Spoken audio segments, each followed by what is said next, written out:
अबे ये लड़की है या फुटबॉल? मोटी गई की। तुझे देखकर तो भैंस भी शर्मा जाएगी। Miss hippo. ऐसे तानों से मेरे कान फटने लग जाते। इन सब से तंग आकर मैं सुसाइड करने चली गई। तभी अनिका। हाँ पापा। तुम्हें पता है डोगरा फैमिली के एक लौते वारिस कुणाल डोगरा का रिश्ता आया है, वो भी तुम्हारे लिए। मैंने इसे अपनी किस्मत मानकर स्वीकार कर लिया। शादी के फेरे अभी खत्म ही हुए थे कि मुझे चक्कर आने लगे और मैं बेहोश होकर गिर पड़ी। अनिका, आपकी बहू माँ बनने वाली। आखिर बिना कुछ किए मैं प्रेग्नेंट कैसे हो सकती थी? मुझे आज तक कभी किसी ने छुआ तक नहीं है, मैं प्रेग्नेंट कैसे हो सकती हूँ? इसका जवाब डॉक्टर को नहीं, तुमको देना है। हाँ? गौतम को ये समझ नहीं आ रहा था कि अगर इन 5 महीनों में अनिका किसी से मिली ही नहीं तो फिर वो प्रेग्नेंट कैसे हो सकती है। इतनी मुश्किल से अपनी जिंदगी को बेहतर करने का मौका मिला था। क्या किया तुमने? जानती हो तुम कितनी नसीब वाली हो। डोगरा खानदान के इकलौते वारिस कुणाल डोगरा के साथ तुम्हारी शादी हुई थी, लेकिन तुमने अपनी शादी के 24 घंटे के भीतर हमारी जिंदगी को वापस जहन्नुम बना दिया। काश तुम भी अपनी माँ का साथ ऊपर। अनिका वो सुन चुकी थी जो गौतम कहते कहते रुक गया था। 4 महीने बीत चुके थे। अनिका अपनी छोटी सी दुनिया में लगभग सब कुछ भूल चुकी थी। अनिका, ये लड़का और कोई नहीं बल्कि अनिका का पति कुणाल डोगरा था। अरे कुणाल बेटा, क्या हुआ? छुट्टियां शुरू हो गई क्या कॉलेज की? इसे देख के ऐसा लगता है मुझे ऐसे गुनाह की सजा मिल रही है जो मैंने की ही नहीं है। इसकी नजायज औलाद है ये। मैं पालूंगी इसे। इसकी बातों पर ध्यान मत दो, इसकी तबीयत ठीक नहीं है ना। और रहा सवाल इस बच्चे का, तो इसके पैदा होते ही मैं इसे अनिका से दूर कर दूंगा। 5 महीने बाद मैंने जुड़वा बच्चों को जन्म दिया था। अनिका के पापा गौतम के कद काठी के एक आदमी ने उससे उसके दोनों बच्चों को छीनने की कोशिश की थी। कमजोर अनिका ने बड़ी हिम्मत से उस आदमी को रोकने की कोशिश की, मगर वो अपने बेटे को नहीं बचा पाई। उस हादसे के बाद से अनिका के जीने का सहारा उसकी बेटी रिया बन गई। मनाली में रिया की जान को भी खतरा हो सकता है, ये सोचकर अनिका रिया को लेकर अपनी बुआ के पास बैंगलोर चली गई, जहां सही तरीके से इलाज के बाद पता चला कि अनिका का शरीर हार्मोनल इम्बैलेंस की वजह से बड़ा हुआ था। अनिका ने खुद को फिट करने की कसम खा ली। अपने खोए हुए बेटे को ढूंढने के लिए और अपने साथ हुए अन्याय का बदला लेने के लिए वो फिर से मनाली जाना चाहती थी। कड़ी मेहनत के बाद अनिका पूरी तरह से बदल चुकी थी। 6 साल पहले जिस अनिका को लोग देखते भी नहीं थे, आज वो इतनी खूबसूरत हो गई थी। क्या कर रहे हो? सॉरी कि फ्लाइट क्रू हो या अन्य यात्री, सभी अनिका की खूबसूरती की ओर आकर्षित हो रहे थे। आई नहीं मोटी अभी तक। इन 6 सालों में कुणाल भी काफी बदल चुका था। अब वो एक कॉलेज स्टूडेंट नहीं रहा था, बल्कि एक बिजनेसमैन था। पूरी दुनिया में ऐसा कोई मर्द नहीं होगा जिसको डाइवोर्स मिलने पे इतनी खुशी मिलती है। आज तो मोटी से डाइवोर्स पेपर तो साइन करवा के रहूंगा। इतनी सुंदर लड़की मैंने मनाली में कभी नहीं देखी। हे मिस गॉर्जियस, लगता है आप मनाली पहली बार ही आए हैं, क्योंकि अगर आप मनाली पहले आए होते तो कुणाल डोगरा की नजरों से बच ना पाते। लगता है कुणाल ने मुझे नहीं पहचाना। बुआ ने सही कहा था कि मनाली में अब मुझे कोई नहीं पहचान पाएगा। लगता है आपकी गाड़ी अभी तक आई नहीं। अब मेरे पास भी गाड़ी है, आई कैन ड्रॉप यू जहां बोलो। और ये कौन है? लगता है आपकी छोटी बहन होगी, है ना? हाँ जी गौतम अंकल बोलो। कुणाल बेटा, अनिका देखी क्या? हाँ जी, आपकी बेटी कोई सुई तो है नहीं जो दिखेगी नहीं। जब गेट से बाहर आएगी तो 4 लोगों को ढकती हुई आएगी। अरे मैं आपको करता हूं फोन।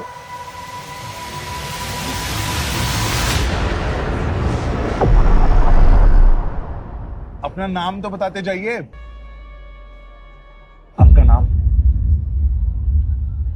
अनिका। अनिका गुलेरिया।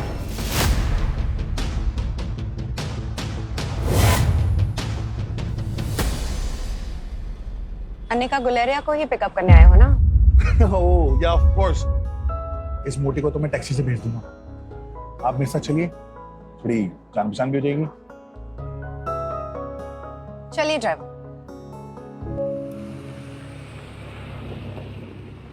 अरे राजू इधर आ। ये तो इस कार का पीछा कर और देखिए कहाँ रहती है, ठीक है? ओए सुन सुन सुन, पकड़ा मत जाइयो। ठीक है, ठीक है।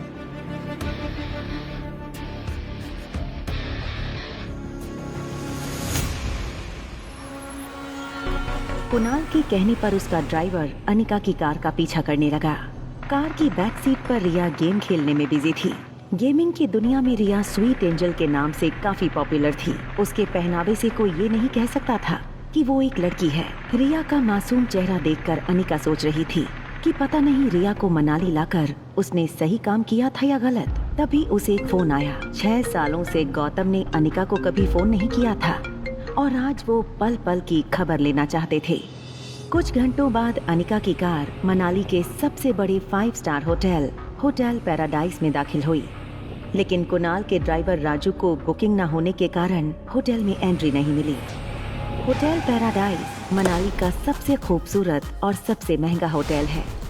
होटल स्टाफ और उसके प्रीमियम इंटीरियर्स को देखकर समझ आ रहा था कि क्यों देश विदेश से आए टूरिस्ट मनाली के इस होटल में रहना पसंद करते हैं। किसी भी आम इंसान के लिए इस होटल को अफोर्ड करना उतना आसान नहीं था, मगर world famous neuro surgeon doctor Amrita उर्फ अनिका को इससे क्या फर्क पड़ने वाला था। यहाँ पर सिर्फ 2 ही रूम्स हैं? यस मैम, इस फ्लोर पर 2 ही लग्जरी अपार्टमेंट है, एक आपका और एक इस होटल के ओनर रोहित मारवा सर का। रोहित मारवा होटल पैराडाइज का मालिक और मारवा इंडस्ट्रीज का सीईओ। बिजनेस टाइकून रोहित की पर्सनालिटी किसी फिल्मी हीरो से कम नहीं थी।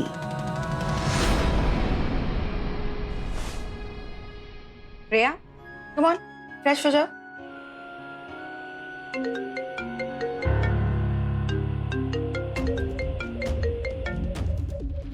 Hello. What kind of behavior is this, Anika? Kunal 2 घंटे तक तुम्हारा एयरपोर्ट पे वेट करता रहा, तुम उसके साथ आई क्यों नहीं? कहाँ हो तुम? बस अभी आ रहे। अनिका को गौतम का बार बार फोन करना अजीब लग रहा था। इन 6 सालों में अनिका ने गौतम से बात करने की बहुत कोशिश की थी, लेकिन उसने उसका फोन हमेशा इग्नोर किया था। ना उसने अनिका को अपनाया और ना ही रिया को। क्या गौतम ने सिर्फ डिवोर्स पेपर साइन करने के लिए अनिका को मनाली बुलाया है, या फिर कोई और बात है जिससे अनिका अनजान है? गुलेरिया हाउस जाने के लिए अनिका जैसे ही अपने रूम से बाहर आई, उसकी असिस्टेंट राज लक्ष्मी का उसे फोन आया। हेलो मैडम, आशा करती हूँ कि आपकी फ्लाइट सेफ और कंफर्टेबल थी एंड आई होप कि आपको नींद भी अच्छी से आई होगी। हाँ, तुम ये बताओ कि तुमने एक्टिंग करने के लिए कॉल किया है या फिर कुछ और भी कहना है? फिर से वो बिजनेस टाइकून रोहित मारवा का मेल आया है और वो अपने दादी माँ का ट्रीटमेंट देश की सबसे बड़ी न्यूरो सर्जन डॉक्टर अमृता यानी कि आपसे करवाना चाहते हैं, और वो भी मनाली में है और आप भी मनाली में हैं। तो मैंने सोचा क्या मैं अपॉइंटमेंट बुक कर दूं? बिल्कुल नहीं। ये जो अमीर लोग होते हैं ना, ये अपने बड़े बुजुर्ग की चिंता करने का सिर्फ ढोंग करते हैं। इनका असली मकसद कुछ और ही होता है, या तो बिजनेस या फिर प्रॉपर्टी। हमें इनसे दूर ही रहना चाहिए। Okay, as you wish. पर मैं एक बात बताना चाहती हूँ, मैंने सुना है कि रोहित मारवा की पर्सनालिटी बहुत डैशिंग है, टॉल, डार्क, हैंडसम और इतने कम एज में इतना बड़ा बिजनेस टाइकून। अगर लाइफ में थोड़ा बहुत रोमांस आ जाता है तो इसमें दिक्कत क्या है? अच्छा, अगर ऐसा है तो एक काम क्यों नहीं करती? क्यों ना तुम डॉक्टर अमृता बन के उनसे मिलो, क्योंकि यहाँ तो कोई डॉक्टर अमृता का चेहरा नहीं जानता। यहाँ तो मैं अनिका गुलेरिया हूँ। अच्छा ठीक है, मैं रोहित का फोटो भेजती हूँ, आप एक बार देख लेना। Okay, bye. फोन काटकर जैसे ही अनिका लिफ्ट के पास पहुंची, उसे लगा उसके पीछे कोई खड़ा है।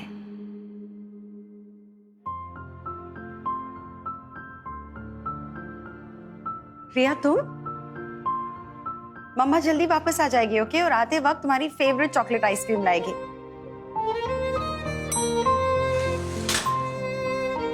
मम्मा will miss you and mama really loves you. सीधा कमरे में जाना, ओके? एंड चॉकलेट आइसक्रीम पक्का।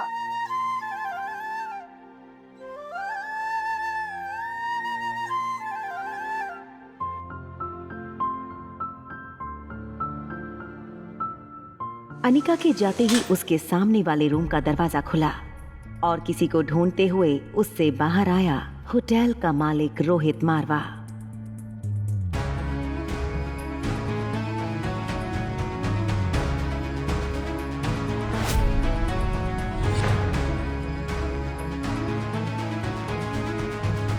आर्यन, क्या कर रहे हो यहां पर? तुम्हें कितनी बार कहा है कि कमरा छोड़कर नहीं जाना है, स्टिल यू डोंट अंडरस्टैंड? कोई बात नहीं, चलो get back to your room. जिस लड़की को रिया समझकर कुछ ही पल पहले अनिका ने बात की थी, वो बच्चा रिया नहीं बल्कि आर्यन था। रोहित मारवा का इकलौता बेटा आर्यन, मारवा इंडस्ट्रीज का इकलौता वारिस। और इन सब में सबसे मजेदार बात ये थी कि रोहित का बेटा आर्यन और अनिका की बेटी रिया दोनों की शक्लें एक दूसरे से हूबहू मिलती जुलती थीं और रिया अभी भी अनिका के कमरे में सो रही थी। आर्यन, ध्यान क्या है तुम्हारा? मुझे चॉकलेट आइसक्रीम चाहिए। ये सुनकर रोहित थोड़ा हैरान हो गया। हमेशा गुमसुम और गुपचुप रहने वाले आर्यन का बर्ताव आज रोहित को कुछ अजीब लग रहा था। आपको एक सेकंड, ये लिपस्टिक का मार्क।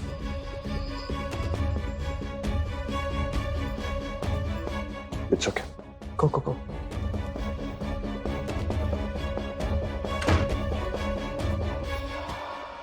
हेलो, मुझे लिफ्ट के बाहर की सीसीटीवी फुटेज देखनी है अभी। फुटेज में रोहित ने जो देखा वो देखकर वो दंग हो गया। आर्यन एक ऐसा बच्चा था जो किसी अजनबी से तो दूर बल्कि रिश्तेदारों से भी ज्यादा बात नहीं करता था, न ही उसके पापा के अलावा किसी के साथ मिक्स होता था। लेकिन सीसीटीवी में आर्यन ने एक बिल्कुल अनजान औरत को अपने पास आने दिया, यहाँ तक कि उसे किस भी करने दिया। ये बात रोहित को बड़ी अजीब लगी। रोहित का पूरा गुस्सा अपने मैनेजर और गार्ड्स के ऊपर निकला। किसी अनजान लड़की को अपने बेटे के साथ यूं घुलता मिलता देख उसे गुस्सा आने लगा था। वो जानना चाहता था कि आखिर वो लड़की है कौन। दूसरी तरफ अनिका गुलेरिया हाउस पहुंची, जहां शानदार पार्टी चल रही थी। ये पार्टी थी कामिनी के बर्थडे की। कामिनी यानी अनिका की सौतेली छोटी बहन। ज्योति बुआ की बेटी प्रीति को यूं जमीन पर गिरा दे अनिका को उसके लिए बुरा लग रहा था। You know what, my love? मैं ना अगले साल मिस हिमाचल बनने वाली हूँ और उसके बाद मिस इंडिया। तुम्हें अभी भी लगता है कि तुम्हारी अनिका दीदी मुझसे ज्यादा खूबसूरत है? अनिका दीदी सबसे सुंदर है। ऑलराइट, एक काम कर लेते हैं, वोटिंग कर लेते हैं।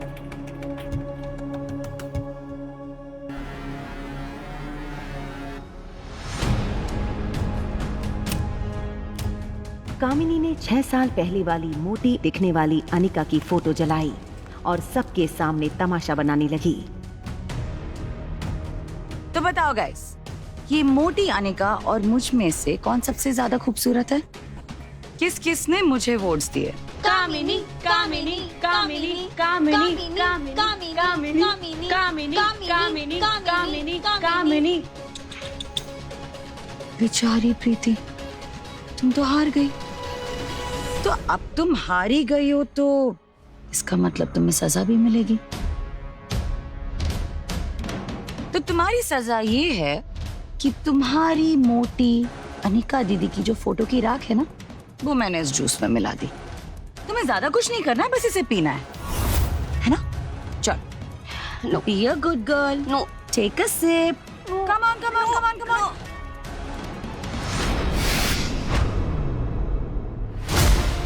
अनिका की माँ के गुजर जाने के बाद एक ज्योति बुआ ही थी जिसने अनिका को माँ का प्यार दिया था, इसलिए प्रीति को अनिका अपनी सगी बहन जैसा मानती थी। हार जीत का फैसला खेल खत्म होने के बाद ही होता है और खेल अब तक खत्म नहीं हुआ है। अनिका दीदी, so happy to see you.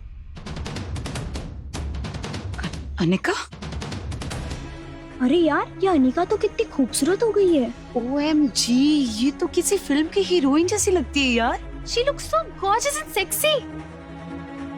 चलो, जीत किसकी हो गई ये तो पता चल गया। अब सजा जो तय हुई थी वो पूरी कर ली। चलो पी लो। ये कैसे हो सकता है? तुम इतनी कैसे बदल सकती हो? Come on, P low. Come on, पियो ना। Come on, stop it. और तभी ग्लास टूटने की आवाज सुनकर गौतम और अनिका की सौतेली माँ मनीषा वहाँ भागते हुए आ गए। पापा मम्मा, ये अनिका ने जानबूझ के आके मेरी बर्थडे पार्टी स्पॉइल करने की कोशिश की। मैंने तो सिर्फ इससे इतना पूछा कि इसने अपना वजन कैसे घटाया, तो मुझसे कहने लगी कि मैं तुमसे कई ज्यादा खूबसूरत हूँ और तुम्हारी औकात ही क्या है मेरे सामने। डिवोर्स पेपर पर साइन करने के लिए तुम्हें इतनी ड्रामेबाजी करने की जरूरत नहीं। अभी अंदर चलो, मुझे तुमसे बात करनी है।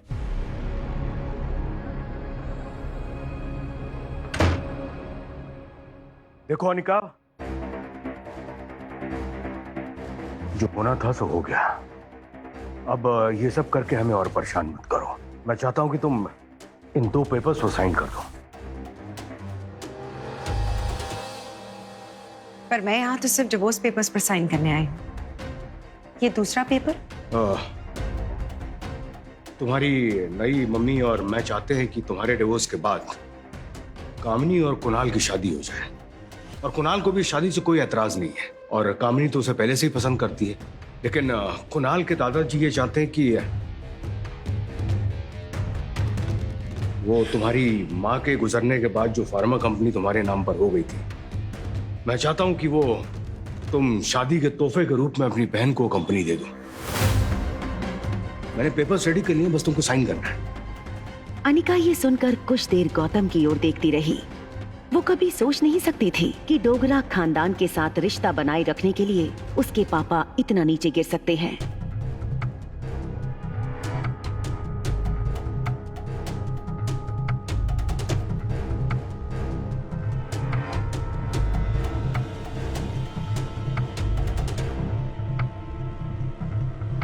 अपना कहने के लिए इस दुनिया में, इस कंपनी के अलावा मेरे पास और कुछ नहीं है।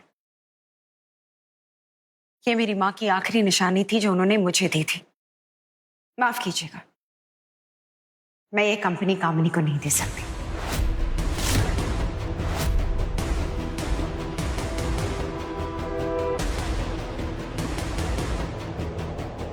रुको, तुम क्यों हम सब की जिंदगी बर्बाद करने पे तुली हो? पहले ही बिन ब्याही माँ बनके तुमने समाज में हमारी इज्जत उछाल दी है। वो कम था जब अपनी छोटी बहन की जिंदगी बर्बाद करने चली हो?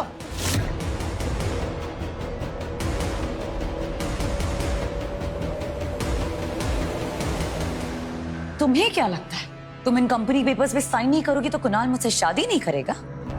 वहम है तुम्हारा। कुणाल मुझसे इसीलिए शादी करना चाहता है क्योंकि उसे मैं पसंद हूँ, not because of your factory. तुम्हें ये बात बर्दाश्त नहीं हो रही क्योंकि तुम मुझसे बचपन से लेके आज तक जलती जो आ रही हो। कौन किससे जलता है ये तो तुम्हें बाहर ही पता चल गया था। How dare you? कुछ किलो वजन क्या घटा लिया, तुम्हारी जबान भी हल्की हो गई। एक बात ध्यान में रखना, कल भी मैं तुमसे बहुत ज्यादा सुंदर थी और हमेशा तुमसे ज्यादा सुंदर रहूंगी। दिखने में भी तुमसे आगे और पढ़ने में भी। और वैसे भी कुछ सालों में तो मैं डॉक्टर बन जाऊंगी, तो चांस ही नहीं है कि कुणाल मुझ जैसी लड़की को छोड़कर तुम्हारे पास आए। ठीक है, तो एक और शर्त लगाए। आए वो मोटी, 2 घंटा एयरपोर्ट पे वेट कराया, आज उस मोटी को छोड़ूंगा नहीं मैं। बाहर निकल। अगर कुणाल ने अनिका का ये खूबसूरत रूप देख लिया तो वो इसे कभी डिवोर्स नहीं देगा। अनिका, क्या कुणाल अनिका का बदला हुआ रूप देख लेगा? क्यों चाहिए थी कामिनी और गौतम को अनिका की डूबती हुई फार्मा कंपनी? क्या अनिका अपने खोए हुए बेटे को ढूंढ पाएगी? कौन था वो शख्स जिसने अनिका के बेटे को अस्पताल से चुराया? कौन है अनिका के बच्चों का असली पिता? इन सभी सवालों का जवाब पाने के लिए बस अपनी स्क्रीन पर नीले बटन को क्लिक करें, फिर प्ले स्टोर खोलने के बाद पॉकेट FM ऐप इंस्टॉल करें और फिर अपने मोबाइल नंबर से रजिस्टर करें। अब आप पॉकेट FM की ढेरों मजेदार कहानियाँ सुन सकते हो। सुनने के लिए तुरंत डाउनलोड करें पॉकेट FM और सुने ये दिलचस्प कहानी। एक लड़की को देखा तो